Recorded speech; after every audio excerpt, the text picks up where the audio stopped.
tahu, saya ini termasuk dokter yang anti lari. Kalau mau bilang anti lari mungkin lebih dihaluskan, tidak pro lari lah. Ya. Kenapa? Karena kita tahu lari itu adalah salah satu jenis dari cardio exercise. Jadi lari itu sebenarnya tujuannya apa sih? Bisa untuk fat loss.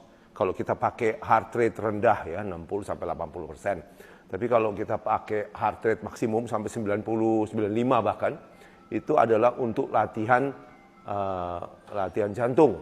Ya, tentu kita melihat bahwa kalau buat saya lari itu ada alternatif lain, yaitu alternatif lain yang lebih aman untuk mencapai itu, yaitu apa?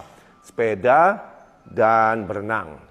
Karena kalau kita lari itu walaupun ganti sepatu yang paling bagus, yang paling empuk, lari di turf, di lapangan yang alasnya itu dari karet, itu semua untuk mengurangi tekanan, ya, pada lutut terutama.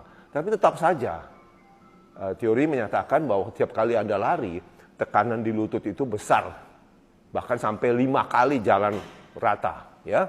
Jadi untuk apa kita melakukan itu, padahal ada alternatif lain yang lebih baik pendapat saya. Ya, saya tidak pernah memaksakan kehendak saya, itu pendapat saya. Dan pengalaman saya sebagai dokter spesialis 32 tahun, saya bagikan kepada follower, kepada orang yang mau mendengar, tentu tidak ada paksaan. Karena saya mengerti orang-orang pelari-pelari ini pada terusik dengan pendapat saya. Seharusnya tidak usah terusik.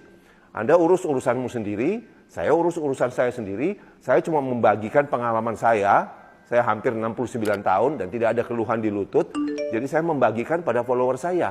Tentu tidak ada paksaan. Kalau Anda senang cinta betul dengan lari, saudara saya juga, sepupu saya juga pelari luar biasa, ikut Berlin Marathon, ikut Tokyo Marathon. Saya mengerti orang itu sudah jadi seperti kecanduan, karena kita tahu di lari itu ada runner's high namanya. Jadi waktu lari itu Anda seperti high, seperti rasa enak. Itu memang ada, karena itu ada muncul endorfin kan, seperti morfin dalam badan, sehingga Anda kecanduan. Belum lagi dengan hormon-hormon happiness, hormon lain seperti dopamin, serotonin dan sebagainya. Jadi saya mengerti, tapi Anda mesti kembali kepada tujuan awal latihan kita.